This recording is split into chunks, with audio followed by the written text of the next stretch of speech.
Alors nous prenons nos Bibles, nous sommes dans le livre de Psaume, chapitre 46. Psaume, chapitre 46. Nous sommes là. Je disais Psaume, chapitre 46. Nous allons lire tous les chapitres, c'est pas long, il y a seulement 12 versets.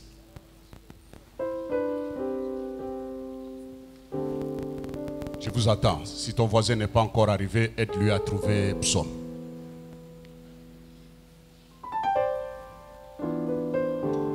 Voilà, nous lisons.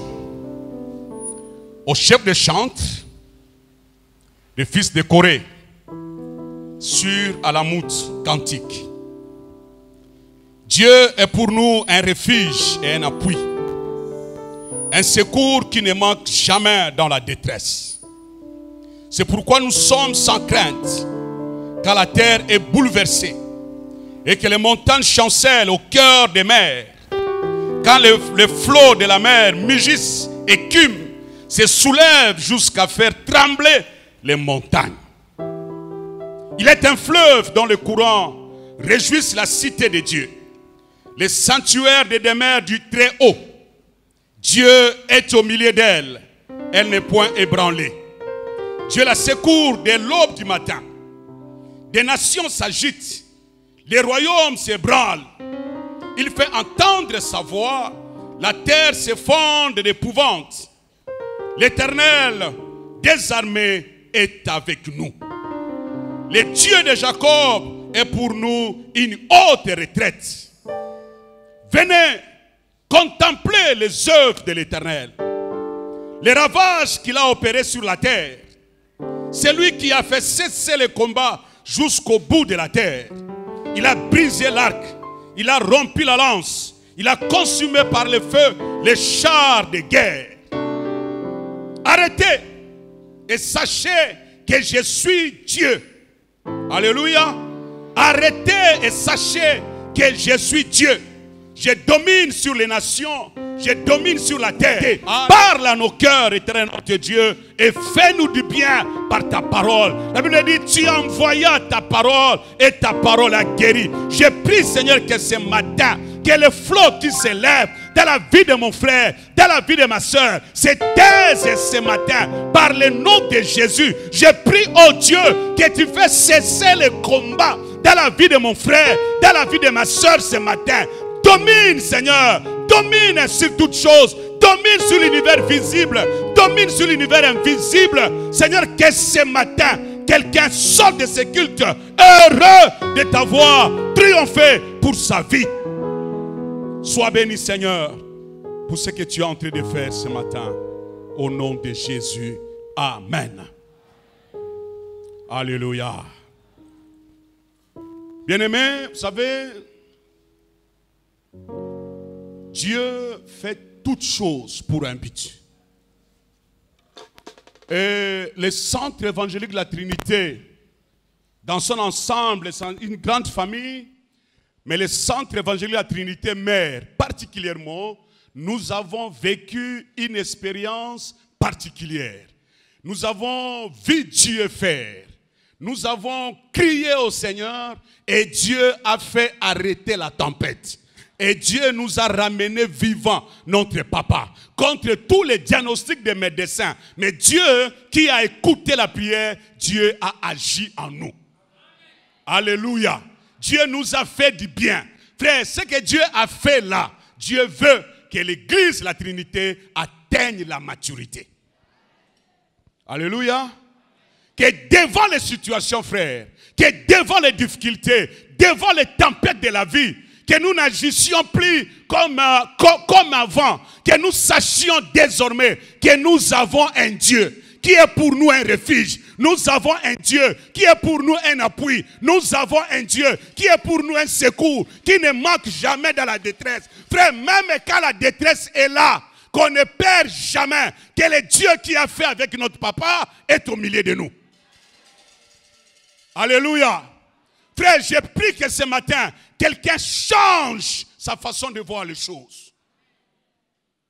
Frère, nous n'avons pas un Dieu qui est un morceau de bois qu'on transporte. Non, nous avons un Dieu qui a créé les cieux, qui a créé la terre, qui a créé les choses visibles, qui a créé les choses invisibles. Un mot pour lui suffit. Un seul mot suffit. Vous savez, nous vivons dans un monde où nous ne manquerons jamais la détresse. Nous connaîtrons des détresses. Nous passerons dans des moments difficiles. Les flots de la mer se lèveront contre nous. Mais que nous sachions que nous sommes en sécurité. Alléluia. Nous sommes en sécurité parce que notre Dieu est avec nous. Ce psaume, un psaume bien, j'ai aimé ça, j'ai aimé ce psaume. Et ce psaume nous présente trois tableaux. Trois tableaux. Le premier tableau, on nous présente une situation de calamité. Un tremblement de terre suivi par une tsunami. Où même les montagnes tremblent. Même les montagnes sont immergées par le flot de la mer. Mais dans cette situation chaotique, Dieu s'élève et se présente comme notre refuge. Alléluia.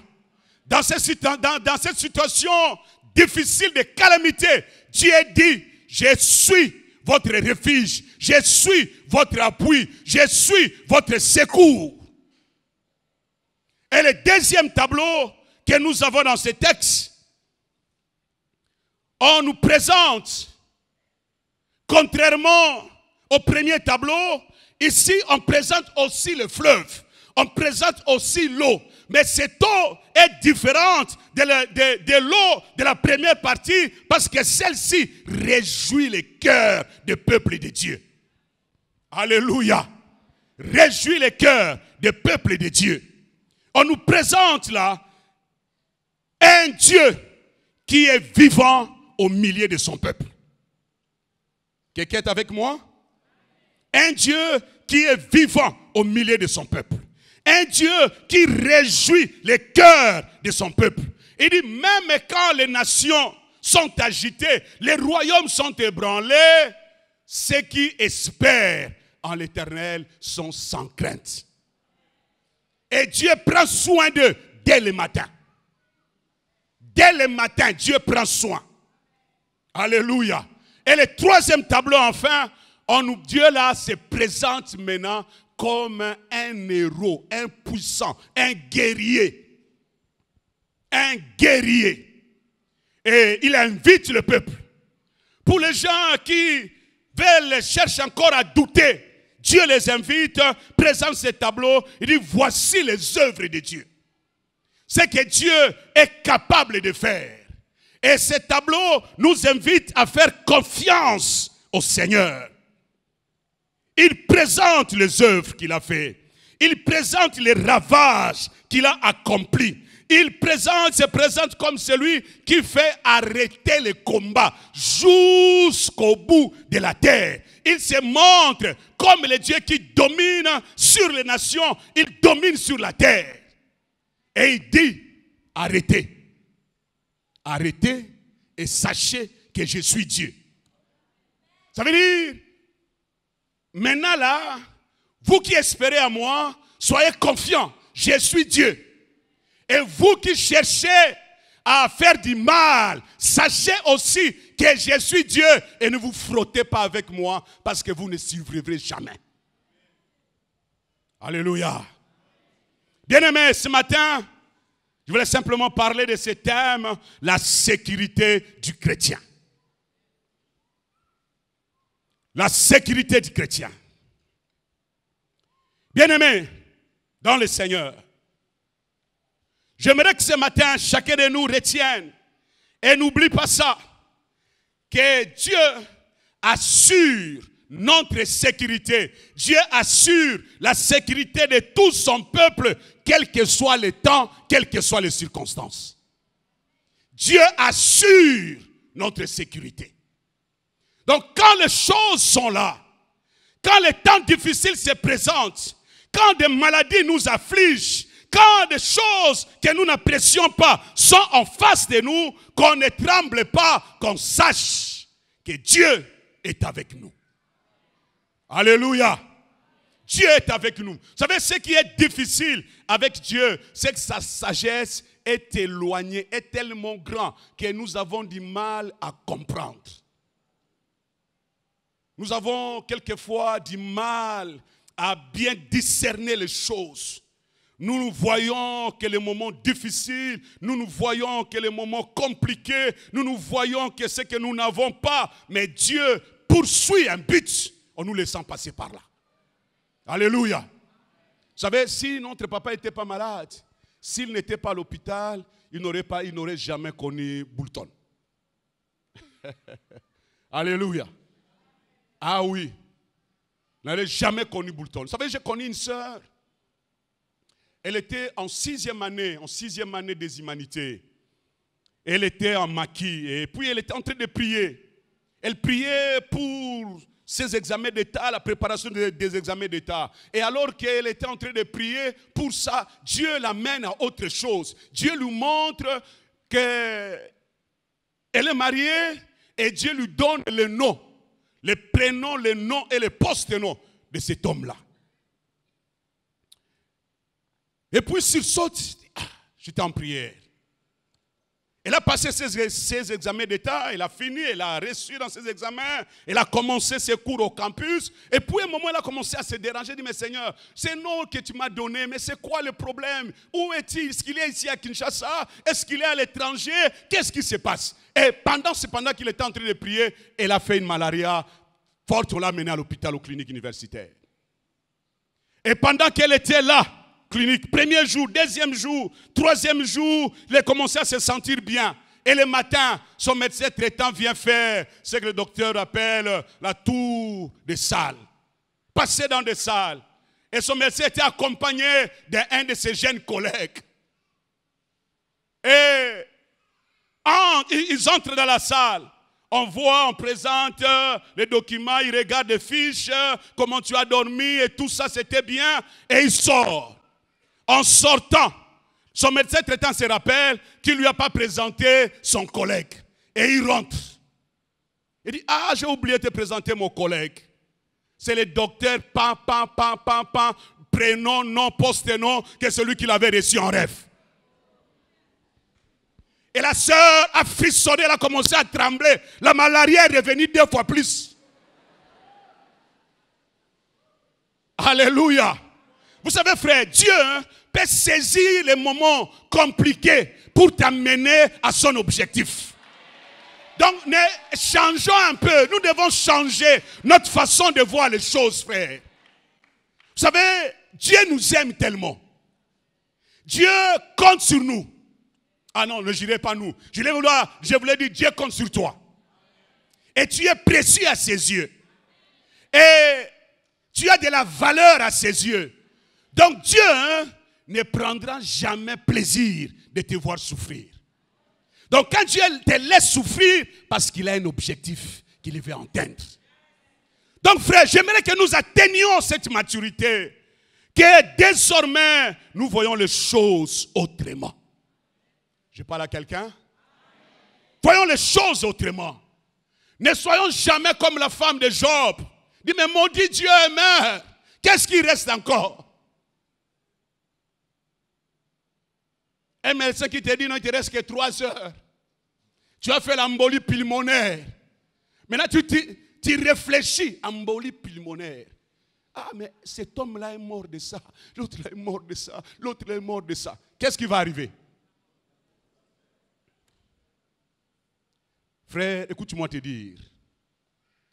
Quelle que soit la réputation de cette maladie-là, s'il a tué les autres, toi, ça ne t'amènera pas à la mort.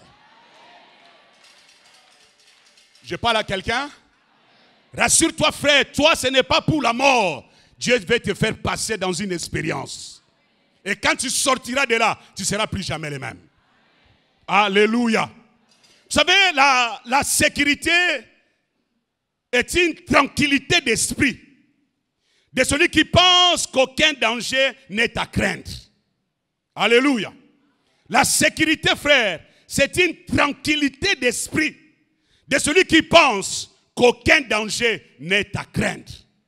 Et s'il y a quelqu'un qui peut penser qu'aucun danger n'est à craindre, il s'appelle Dieu. Alléluia. Il s'appelle Dieu. Et ceux qui sont avec Dieu doivent aussi développer cette tranquillité d'esprit. Comme Dieu contrôle ma vie, comme Dieu conduit ma vie, comme Dieu est avec moi, je n'ai pas à craindre les dangers. Toi aussi? Ah, si c'est toi aussi, dis bien Amen. Amen. Alléluia. Frère, j'aimerais que ce matin, que tous ceux qui sont enfants de Dieu, tous ceux qui ont donné, confié la destinée de leur vie au Seigneur, sachent que dans tous les domaines de votre vie, Dieu est votre sécurité. Dieu est votre sécurité. Frère, je dis encore que Dieu est votre sécurité. Sur le plan social, Dieu est notre sécurité. Sur le plan professionnel, Dieu est notre sécurité. Dieu est même la sécurité de votre famille. Dieu est la sécurité de votre mariage. Dieu est la sécurité de vos affaires. Alléluia. Dieu est notre sécurité, frère. Nous devons marcher tête haute. Vous savez, quand vous regardez les gens qui marchent avec les gardes du corps, hein, alors que le garde du corps lui-même est limité, mais cet homme-là, par la présence de ce garde du corps, il se sent en sécurité. Il peut tout se permettre. Le vendredi, à 22 h, je venais du Day. J'ai vu une Jeep au rond-point. Le garde est descendu, il prenait le sens contraire, alors qu'il y avait un embouteillage. Donc lui, il a pris vraiment le sens. Vous voyez les triangles de rond-point, quand vous venez de bypass. Les triangles. Ceux qui viennent de la station Salongo, ils prennent droite, et ceux qui descendent prennent la gauche. Et lui, il vient vraiment, il descend, le garde descend, il prend la gauche. Et le garde était là avec armes. Et nous tous, on poussait des voitures à côté, on devait les laisser passer. Frère, mais nous, notre sécurité ne provient pas d'une garde. Notre sécurité provient de Dieu. Il est appelé l'Éternel des armées. Alléluia. L'Éternel. Vous savez, les militaires sont limités. Quand un démon vient, les gardes ne peuvent rien faire. Mais quand Dieu est là, les démons ne peuvent même pas s'approcher. Les sorciers ne peuvent rien faire. Alléluia. Frère, j'aimerais que ce matin, nous répondions à cette question. Qu'est-ce qui garantit aux chrétiens cette sécurité divine? Qu'est-ce qui garantit aux chrétiens cette sécurité divine? Alors, nous allons, en répondant à cette question, nous allons traiter 3 points. Le premier point, Dieu est pour nous un refuge, un appui et un secours. Dieu est pour nous un refuge, un appui et un secours. Et le deuxième point, Dieu est au milieu de nous, Emmanuel. Alléluia. Et le troisième point, nous l'avons intitulé « Arrêtez et sachez que je suis Dieu ». Donc voilà, frère, Dieu nous faisant grâce, les 3 points que nous allons développer ce matin. Alors passons directement au premier. Dieu est pour nous un refuge, un appui et un secours. Le refuge est un lieu dans lequel on se sent en pleine sécurité. Un lieu dans lequel on se sent en pleine sécurité. Un lieu où on est à l'abri du danger. On est à l'abri du danger.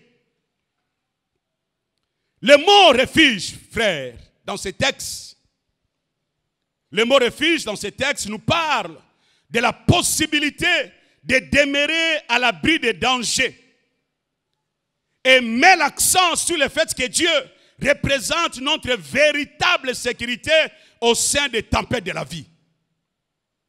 Je disais, frère, le mot refuge dans ce texte nous parle de la possibilité de demeurer à l'abri des dangers et met l'accent sur le fait que Dieu représente notre véritable sécurité au sein des tempêtes de la vie.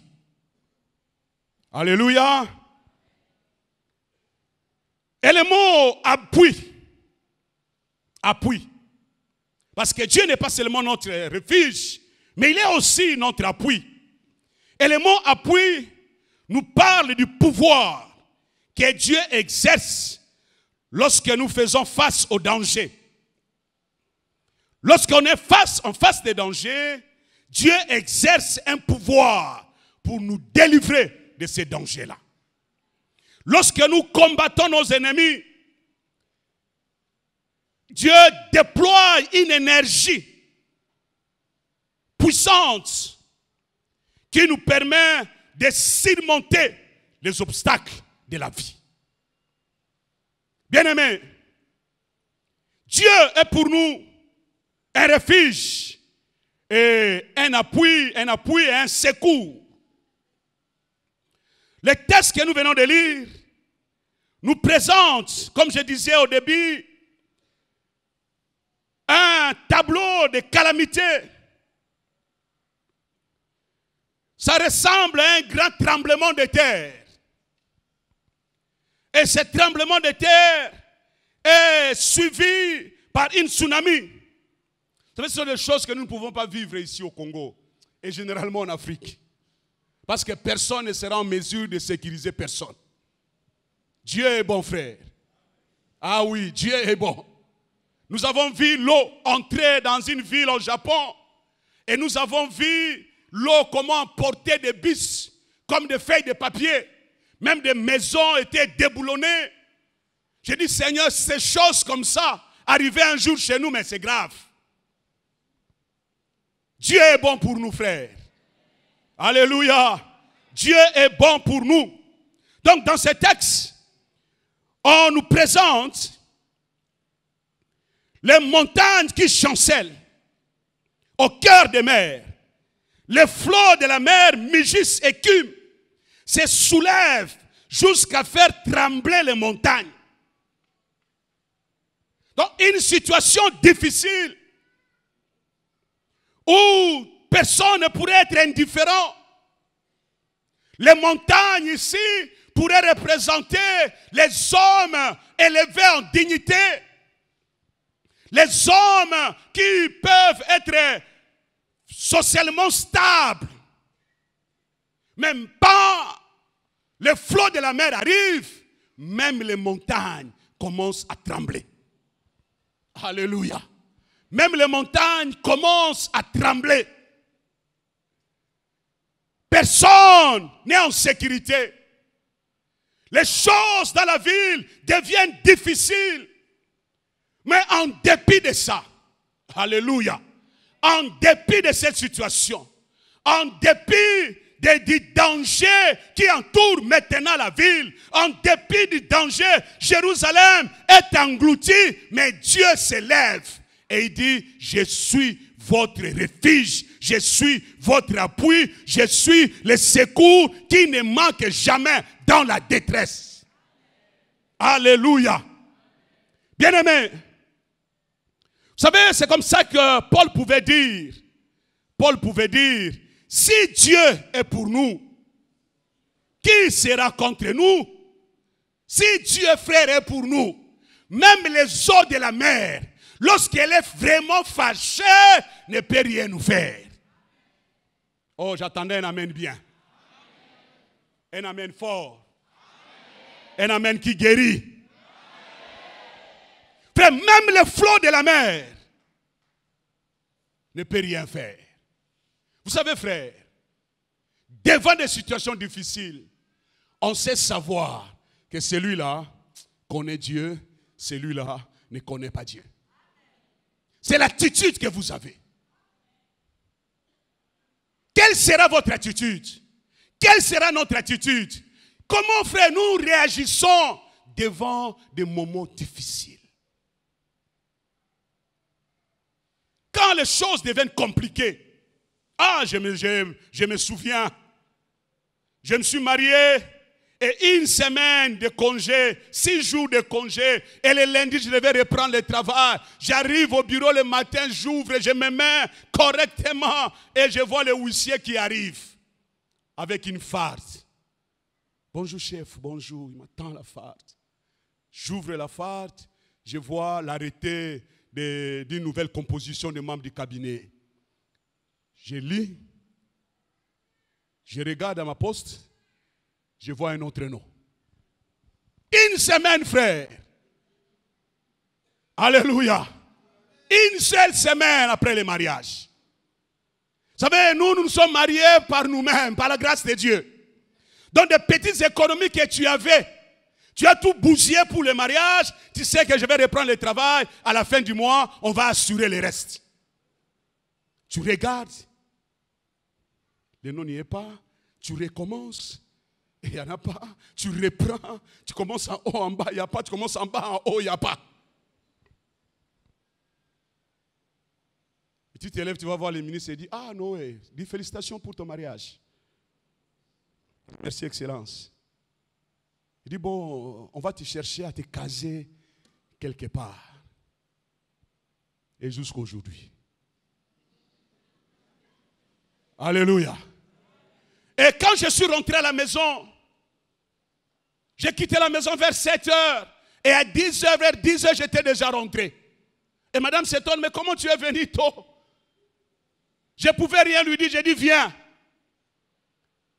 On est entré dans la chambre, il dit, mettons-nous à genoux. Nous sommes mis à lui, donne-moi tes mains. Elle m'a donné les mains. Elle a compris que j'ai été limogé dans la prière. J'ai commencé à rendre grâce à Dieu. Dis Seigneur, merci pour la fin des services. Je te rends grâce, oh Dieu, parce que le reste, c'est toi qui t'en chargeras. Et voilà qui s'est chargé. Je suis ce que je suis aujourd'hui. Je pouvais faire l'AVC et mourir. Si je mourais, j'aurais raté ma destinée. Alléluia. J'aurais raté ma destinée. Frère, je n'étais pas appelé à servir dans un cabinet de ministres. Je n'étais pas appelé à servir comme un financier quelque part. Dans ma destinée était de servir Dieu comme sacrificateur. Et tellement que j'avais l'argent, un peu d'argent au cabinet, et à l'époque, je n'avais rien à l'église. J'avais une femme, j'avais une maison à louer, je devais m'accrocher à ça. Et en m'accrochant à cela, je devais rater ma destinée. Dieu met fin à cette guerre-là. Je voulais vous dire, frère, qu'aujourd'hui, je suis mieux que lorsque j'étais au cabinet. Alléluia. Frère, un petit exemple.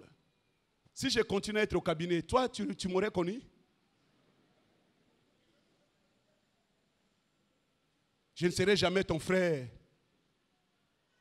Mais voilà que dans le Seigneur, quand on entre le chemin que le Seigneur veut pour toi, la bénédiction te suivra. Alléluia. Bien-aimés, vous savez, les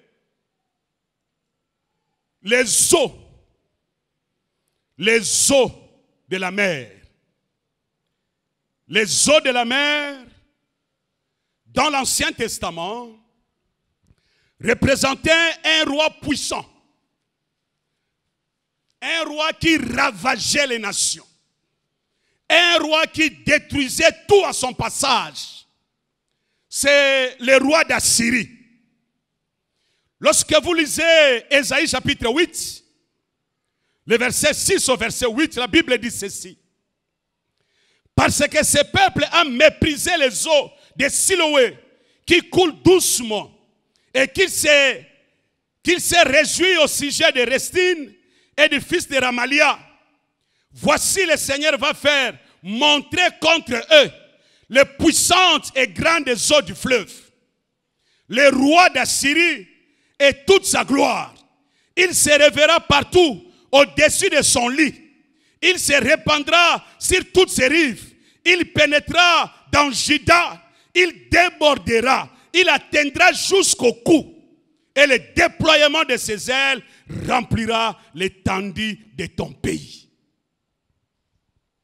Donc frère, les eaux, les flots des grandes et puissantes eaux ici, c'est une image prophétique qui parle de ce que Dieu va faire quand les hommes, quand les femmes ne veulent plus obéir à Dieu.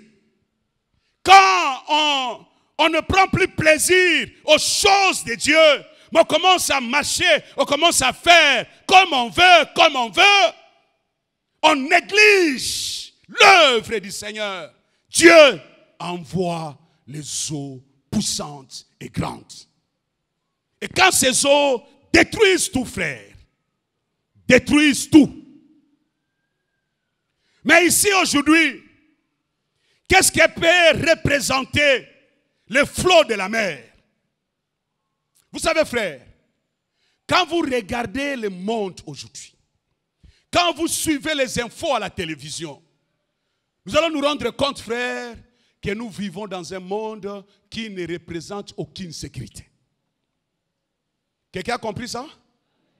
Nous vivons dans un monde aujourd'hui qui ne représente aucune sécurité. L'économie mondiale est en baisse. L'insécurité bat son plein. Les plus forts cherchent à dominer les plus faibles.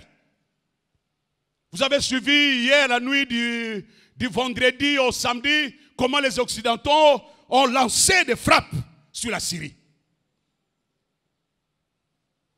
Aujourd'hui, frère, les flots de la mer peuvent représenter le manque de ressources financières certaines et régulières. Vous savez, frère, c'est difficile de vivre sans ressources financières sûres. C'est difficile. Nous autres, nous avons connu ça. Et nous savons ce que ça veut dire. On est tout le temps en détresse. On est tout le temps dérangé. Même les choses qui sont simples, tu manques. Mais j'aimerais dire à quelqu'un, frère, que si tu es en train de vivre ça aujourd'hui, Dieu est capable de s'élever et faire taire cette tempête-là. Dieu est capable, bien-aimé dans le Seigneur. Les flots de la mer peuvent aussi représenter aujourd'hui une maladie qui vous terrasse. Une maladie qui vous complique la vie.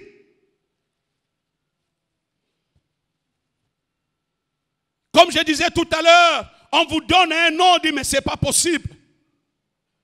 Et vous commencez à vous imaginer là, dans le cercueil, les gens sont en train de pleurer. Frère, n'arrive pas encore là-bas parce que ton Rédempteur n'a pas encore dit son dernier mot. Même si la maladie là est terrifiante, a une forte réputation, elle ne pardonne pas, mais ton cas est différent. Alléluia. Ton cas est différent. Frère, le flot de la mer peut aussi aujourd'hui représenter l'infidélité de l'un des conjoints. Rien de plus difficile à vivre que de savoir que ma femme me trompe, que mon mari me trompe.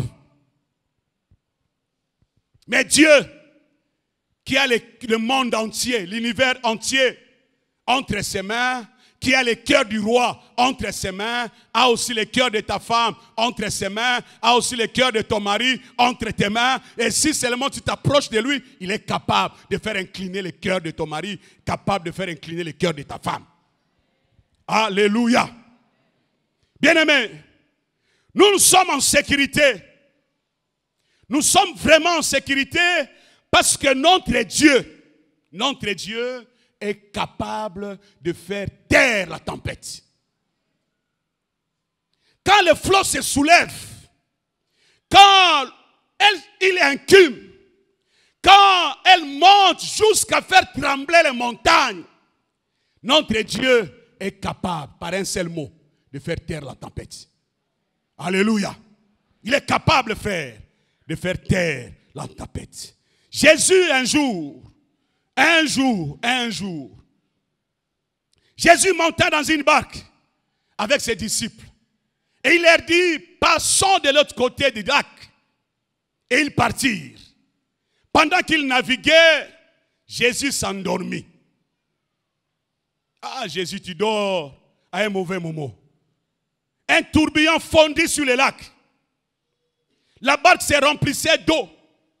Ils étaient en péril. Ils s'approchèrent et les réveillèrent en disant, maître, maître. Vous savez, quand on vous appelle 2 fois, il y a un danger. Alléluia. Maître, maître, nous périssons. S'étant réveillés, ils menaçant le vent et le flot, qui s'apaisèrent, et le calme revint. Puis il leur dit, où est votre foi? Saisis de frayeur et d'étonnement. Ils se dirent les uns et les autres, quel est donc celui-ci? Mais vous vivez avec lui, vous marchez avec lui, vous mangez avec lui, vous ne le connaissez pas. Quel est donc celui-ci qui commande même au vent et à l'eau et à qui il obéisse? Bien-aimés, Jésus, notre Seigneur et notre Dieu, a le pouvoir, frère, de faire taire la tempête. Mais il y a quelquefois, quand les choses arrivent, il y a des gens qui pensent avoir une grande foi.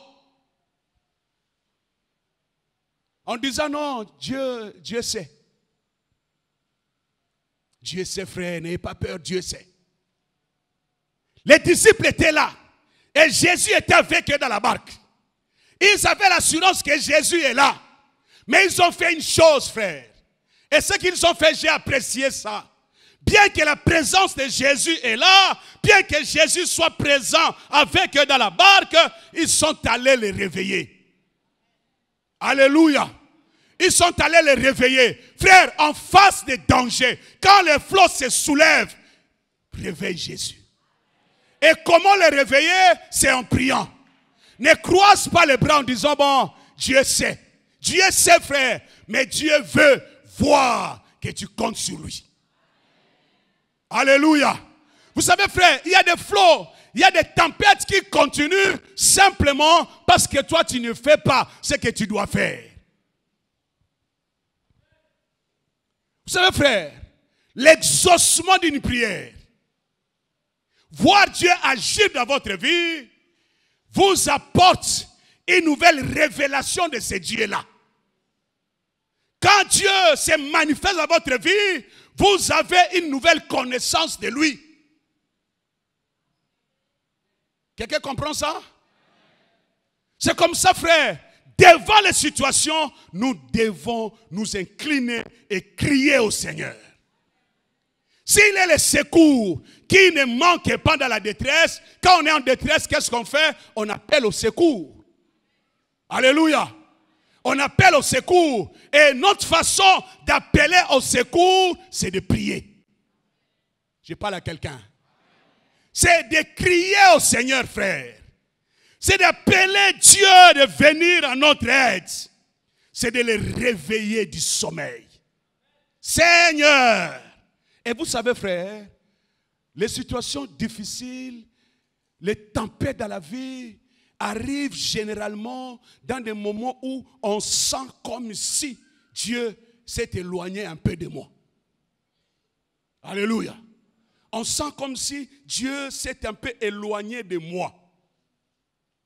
Et il y a comme une sorte de doute qui commence à monter dans votre cœur. Vous commencez un peu à lutter vous-même. Est-ce qu'il faut prier? Est-ce qu'il ne faut pas prier? Est-ce qu'il faut aller au culte? Il ne faut pas aller au culte? Ah non, ce matin, je suis trop fatigué. J'ai trop travaillé la semaine. Que je me repose un peu. J'irai au 3e culte. Et le soir, il y a des amis qui viennent vous voir. On commence à s'éloigner un peu du Seigneur. Et c'est en ce moment-là, frère, que les tempêtes de la vie arrivent. Et quand ça arrive, criez au secours. Alléluia. Quand ça arrive, frère, crions au secours. Parce que notre Dieu est capable de faire taire le flot de la mer. Il est capable, frère. J'aimerais dire à quelqu'un ce matin que la situation dans laquelle tu es en train de vivre maintenant n'est plus puissante que ton Dieu. Quel que soit son nom, quel que soit son caractère, quel que soit le temps qu'elle a pris en toi, j'aimerais t'annoncer ce matin qu'elle n'est pas plus puissante que Dieu. Seulement Dieu est le Dieu tout-puissant. Alléluia. Il est le Dieu tout-puissant. Bien-aimé, frère, vous savez, Dieu vit avec nous par l'alliance de paix. C'est avec l'alliance que nous sommes en relation avec Dieu. C'est comme ça, frère, que Ésaïe pouvait dire, quand les montagnes s'éloigneraient, quand les collines chancelleraient, son amour ne s'éloignera point de toi. Et mon alliance de paix ne chancellera point, dit l'Éternel qui a compassion de toi. Dieu, frère, est avec nous. Il est notre refuge, il est notre appui, il est notre secours. Changeons simplement notre façon de voir les choses et nous allons vivre la gloire de Dieu. Alléluia. Deuxième raison, frère, qui nous met en sécurité, c'est que Dieu lui-même est avec nous. Dieu est avec nous, bien-aimés. Dieu est avec nous. Vous savez, frère, depuis l'avènement de Jésus, depuis l'incarnation de Christ, depuis sa venue sur la terre, Dieu s'est approché de son peuple. Oh, j'attendais un amen. Dieu s'est approché de son peuple. Et Dieu se révèle depuis la venue de Jésus comme Emmanuel. Dieu parmi nous. Dieu n'est plus lointain. Dieu n'est plus dans les cieux. Dieu est maintenant avec nous. Frère, partout où tu es, dans tout ce que tu es en train de faire, rassure-toi, frère, que tu n'es jamais seul. L'Éternel est avec toi. Si et seulement si tu as accepté Jésus un jour dans ta vie comme ton Seigneur et Sauveur personnel. On peut acclamer le Seigneur? Alléluia.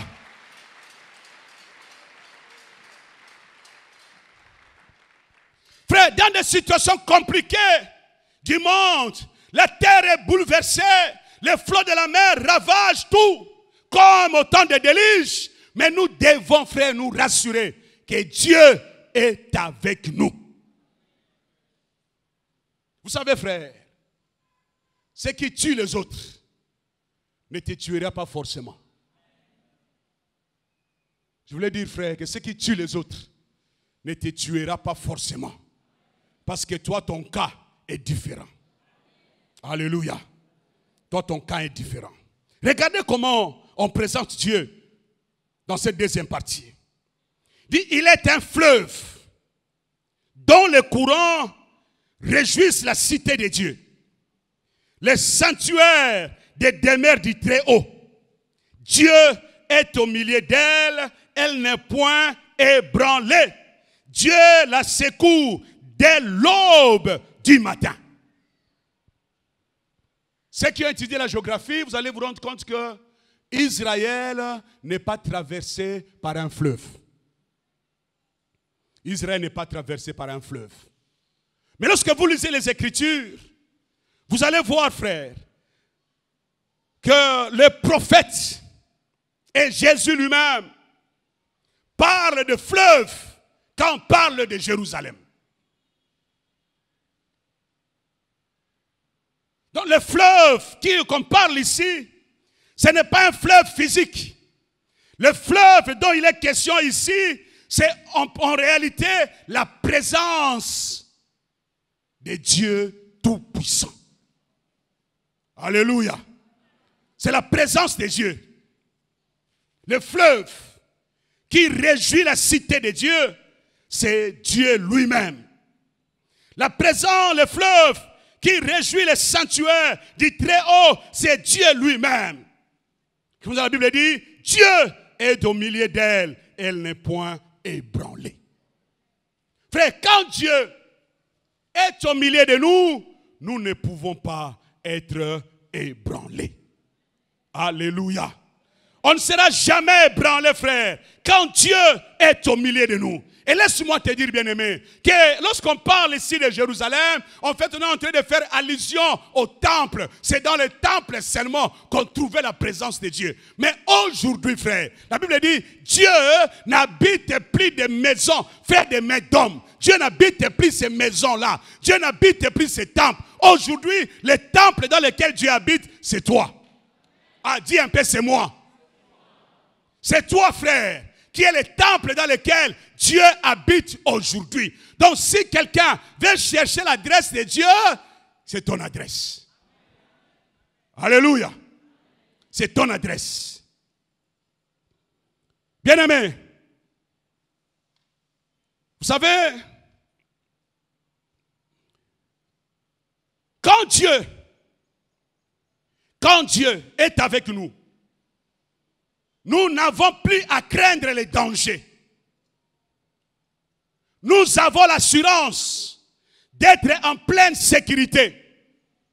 Même quand les gens se complotent la nuit, ils font des réunions secrètes contre toi, rassure-toi. Quels que soient les lieux où ils se sont allés se réunir pour parler mal de toi, comploter contre toi, ton Dieu est là. Dieu ne sera jamais surpris. Dieu voit tout, Dieu entend tout. C'est comme ça, frère. Ésaïe, le prophète Ésaïe dit ceci. Ésaïe chapitre 8, verset 10. Il dit, formez des projets et ils seront anéantis. Donnez des ordres, ils seront sans effet, car Dieu est avec nous. Oh frère, je disais, Ésaïe chapitre 8, verset 10. Formez les projets, ils seront anéantis. Donnez des ordres, ils seront sans effet. Pourquoi? Car Dieu est avec nous. Frère, n'ayons pas peur. Ne tremblons pas. Ne nous inquiétons pas. Notre Dieu est là. Vous savez, bien-aimés, Dieu combat pour nous. Dieu lutte pour nous en notre faveur. Même quand nous ne sommes pas conscients. Dieu, pour ton bien, il arrange les temps, il arrange les circonstances. Dieu te met dans une position de faveur. Frère, même quand les gens complotent contre toi, même quand les gens donnent des ordres pour te nuire, n'aie pas peur, car Dieu est avec toi. Alléluia. Vous savez, frère, il y a des ordres qui ne seront jamais exécutés.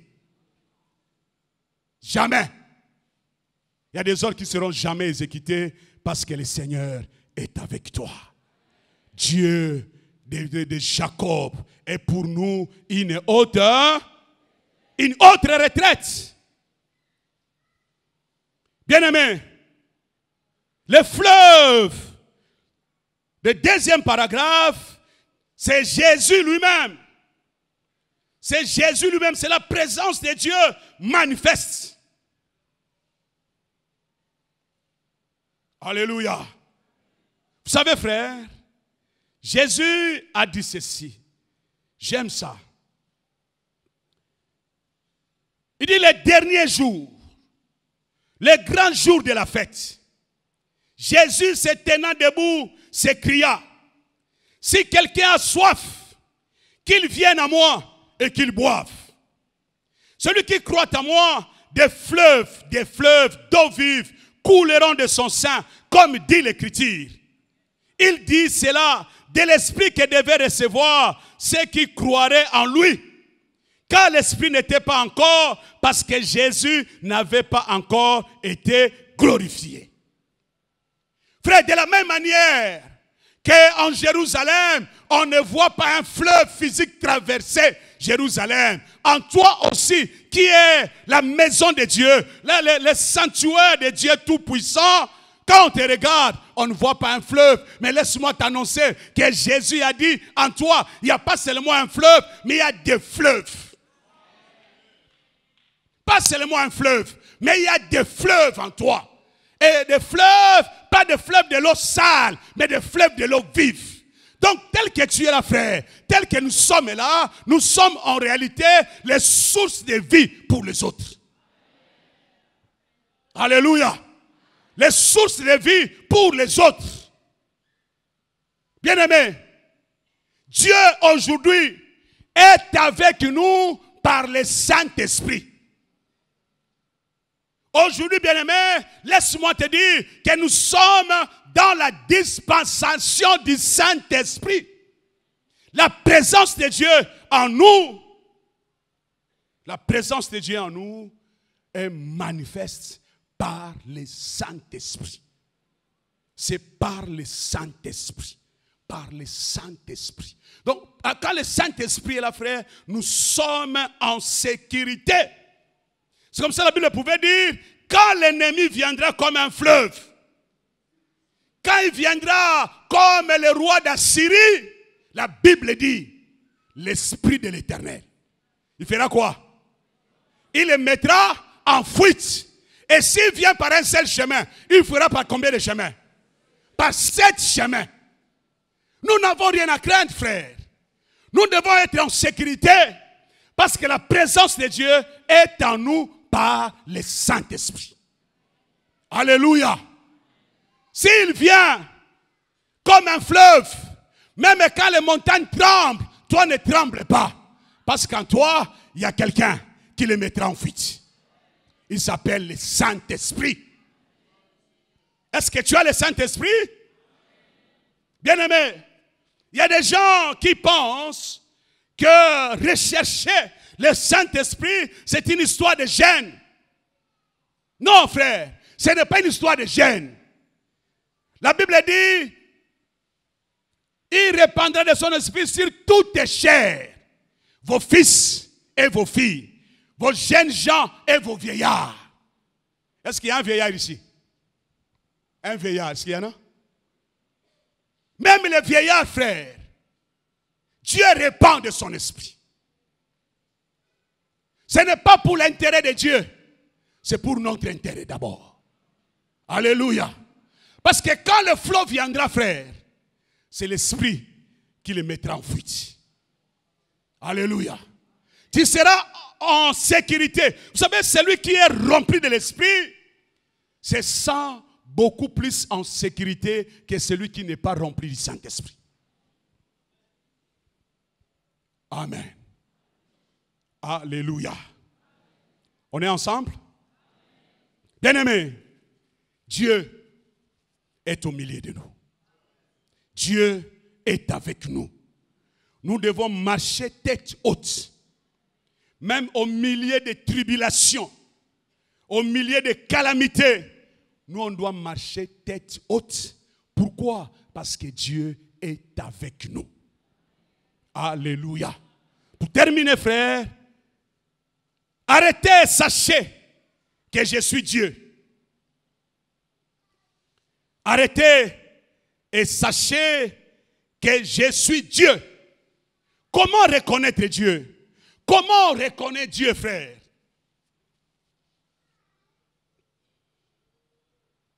Ici, dans ce texte, on nous montre un moyen, ou l'un des moyens, pour voir que Dieu est Dieu. Et qu'il est différent de tout ce qui se dit Dieu. La Bible dit, venez, contemplez les œuvres de l'Éternel. Vous voulez connaître Dieu, frère? Commencez par regarder les œuvres. Commencez par voir ce que Dieu a déjà fait. Vous savez, il y a des gens qui sont là, qui ont la foi, qui ont la profession de connaître Dieu, mais en réalité, ils ne le connaissent pas encore bien. Vous savez, un homme comme Job, un homme intègre, un homme en qui Dieu lui-même rend témoignage, qu'il n'y a pas un homme sur la terre comme mon serviteur Job. Mais au chapitre 42, Job lui-même dit, tout ce que je faisais là, j'avais seulement entendu parler de toi. Alléluia. Dis non, j'avais simplement entendu. J'ai marché dans l'intégrité. J'ai sanctifié ma maison parce que simplement, j'avais seulement entendu parler de toi. Mais maintenant, dis avec moi maintenant. Mais maintenant, mes yeux t'ont vu. Alléluia. Maintenant, mes yeux t'ont vu. Frère, lorsque on se met à contempler les œuvres de l'Éternel, vous ne serez, votre conception de Dieu va changer. Vous allez voir que non, c'est vrai, il est vraiment Dieu. Et dans ce texte, on nous montre quelques œuvres que l'Éternel a fait, qu'on nous appelle à contempler. La première œuvre que Dieu fait, les ravages qu'il a opérés sur la terre. Les ravages. Les ravages qui ont fait allusion ici, c'est en fait le verset 3, le verset 4 et le verset 5. Ce que Dieu a fait. Comment il a envoyé le roi d'Assyrie qui a semé la terreur. Frère, le roi d'Assyrie ne pouvait pas faire ça par lui-même. Dieu l'a laissé faire. Frère, vous savez, lorsque Dieu est avec vous, rien ne peut vous arriver. Si Dieu n'est pas l'auteur, ou s'il n'a pas permis que cela arrive. Et quelles que soient les deux situations, qu'il soit l'auteur, ou qu'il soit qu'il l'ait laissé permettre cela, ce n'est pas pour te détruire, mais c'est pour ton bien. Alléluia. Dieu a fait des ravages que les sciences du monde, la sagesse du monde ne pouvaient pas arrêter. Jusqu'à ce qu'il a atteint son objectif. Alléluia. Jusqu'à ce que l'Éternel a atteint son objectif. Le deuxième ravage, deuxième œuvre que le Seigneur nous appelle à contempler ce matin. La Bible dit au verset 10, c'est lui qui a fait cesser les combats jusqu'au bout de la terre. Il a brisé l'arc, il a rompu la lance, il a consumé par le feu les chars de guerre. Bien-aimés, bien-aimés, que les ennemis se lèvent, que les ennemis se tapent la poitrine, que les ennemis aient une grande réputation, que leurs chars soient les chars Abrams, que leurs missiles soient les Tohama. Bien-aimés, rassurez-vous que Dieu est capable d'arrêter ça un jour. Et je suis en train de dire à quelqu'un ce matin, que toi qui Dieu a permis que tu participes à ce culte et que tu entendes cette parole, Dieu est en train de faire cesser le combat. Dieu est en train de dépouiller tes ennemis. Dieu est en train de briser leurs lances et leurs arcs. Dieu est en train de consumer par le feu leurs chars et leurs chevaux. Frères, ils seront dépouillés. Alléluia. Ils seront dépouillés. Toi, tu ne fuiras pas. Toi, tu ne leur donneras pas le dos. Mais ils tourneront le dos parce qu'ils fuiront devant toi. Quand ils verront, frère, leurs armes être brisées, être brûlées, ils diront non, nous avons choisi un mauvais lieu pour le combat. Celui-ci, on ne le combat pas. Pourquoi on ne le combat pas? Parce que l'Éternel est avec lui. Alléluia. Parce que l'Éternel est avec lui, on ne peut pas le combattre. Bien-aimé, Dieu est celui qui fait cesser le combat. Quand Dieu est avec toi, tes ennemis fuiront devant toi. Alléluia. Vous savez, il y a des gens qui se réjouissent déjà. Il y a des gens qui ont dit, oh, c'est fini. Non, frère, avec moi, parce que Dieu est là, ce n'est pas encore fini et ça ne sera jamais fini. S'il y a des gens qui creusent des tombes, qui les fassent à leur propre mesure, parce que ça ne sera pas moi qui entrera.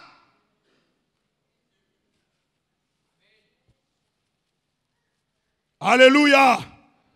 Ça ne sera pas toi, frère, parce que le Seigneur est avec toi. J'ai lu un commentaire. Qui fait allusion à cette dernière partie au siège de Jérusalem par Sancharib. Le roi d'Assyrie toujours. Le roi d'Assyrie. Qui est venu assiéger Jérusalem. Qui montait et qui criait. On lui a même dit non, parlez-nous en araméen parce que nous écoutons cette langue. Il dit non, je vais vous parler en hébreu pour que le peuple écoute. Et il dit au peuple qu'Ézéchias ne vous trompez pas, qu'il ne vous dise pas l'Éternel notre Dieu nous délivrera. Non, Dieu ne va pas vous délivrer parce que toutes les nations que j'ai ravagées, j'ai détruit aussi leurs dieux. Oui, c'est vrai, mais leurs dieux étaient des morceaux de bois, leurs dieux étaient des pierres taillées, mais notre Dieu est le créateur du ciel et de la terre. Notre Dieu, on ne le porte pas, notre Dieu, on ne le brille pas, notre Dieu, on ne le casse pas, notre Dieu est vivant. Alléluia. Et Ézéchias, quand il a écouté ces choses, il est monté dans le temple. J'ai aimé sa prière. Il dit oui Seigneur. Sancharib, c'est vrai. Il a détruit des nations. Il a détruit des dieux. Mais ils n'étaient pas des dieux. Lève-toi maintenant. Que l'on sache que c'est toi l'Éternel. Alléluia. Et la Bible dit cette nuit-là, Dieu a envoyé combien d'anges? Un seul. Élisée, chapitre 37 d'Ésaïe, vous allez voir, des milliers des Assyriens sont morts ces jours-là. Et Dieu a cessé le combat. Le matin, en se réveillant, Sancharib a vu qu'il y avait tout autour de lui que des cadavres. Ils n'étaient pas malades le soir. Ils ont bien mangé le soir.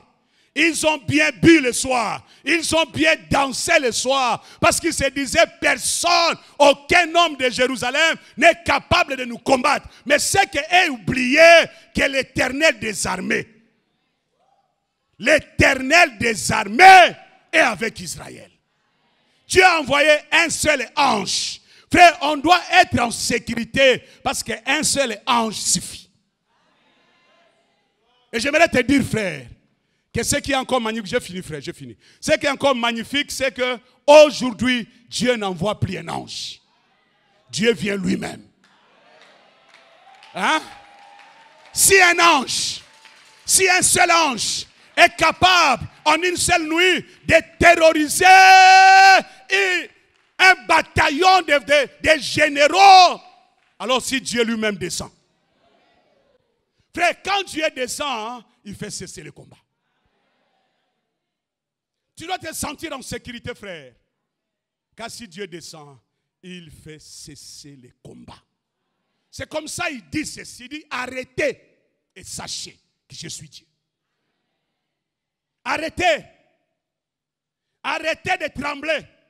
Arrêtez d'avoir peur. Je suis Dieu. Je suis Dieu. Et il dit, je domine sur les nations. Ça veut dire, sur la nation d'Assyrie, là, ce n'est pas Sancharib qui domine, c'est Dieu qui domine. Il dit, je domine sur les nations, je domine sur la terre. Alléluia. Je domine sur les nations, je domine sur la terre. Bien-aimé, l'Éternel des armées est avec nous. Le Dieu de Jacob est pour nous une haute retraite. Et nous devons nous sentir comment? En sécurité. Sentez-vous en sécurité. Sentons-nous en sécurité. Même quand le flot se soulève, frère, sens-toi en sécurité. Toi, tu es différent. Si le flot de la mer a englouti les montagnes, mais toi, tu ne seras jamais englouti. J'aimerais que tu inclines ta tête, bien-aimé. J'aimerais que tu réfléchisses un instant. J'aimerais vraiment que ce matin, que quelqu'un se mette en évidence. Est-ce que vraiment, le Dieu de Jacob est avec moi?